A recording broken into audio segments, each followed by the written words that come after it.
देख रहे हैं कि पूरे जम्मू कश्मीर को, खासकर जनूबी कश्मीर को इस वक्त जो वहाँ पे सूरत हाल है,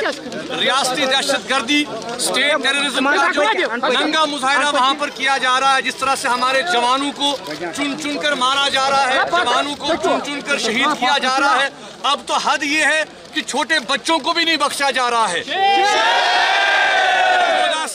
14 साल का उमर कुमार जो कि 8वीं जमात का तालिब इल्म था, जिस बेदर्दी के साथ उसको शहीद किया गया, जिस तरह से आपने देखा कि घरों को उड़ाया गया, ब्लास्ट किया गया, जिस तरह से नौजवानों पे गोलियां पैलेट चलाए गए, जख्मियों की तादाद जो है वो सैकड़ों में है। पूरा जनूबी कश्मीर इस वक्त एक पूरा बैटल ग्राउंड में तब्दील कर दिया गया है। हम हिंदुस्तान से ये बात वाज़ेह कर देना चाहते हैं कि जितना वो कश्मीरियों को दबाएंगे, जितना वो ताकत का इस्तेमाल करेंगे, जितना वो तशद्दुद का इस्तेमाल करेंगे, जितना वो फौजी कुव्वत का इस्तेमाल करेंगे, उतना ही गम और गुस्सा हिंदुस्तान के खिलाफ और नफरत हिंदुस्तान के खिलाफ बढ़ रही है कश्मीर।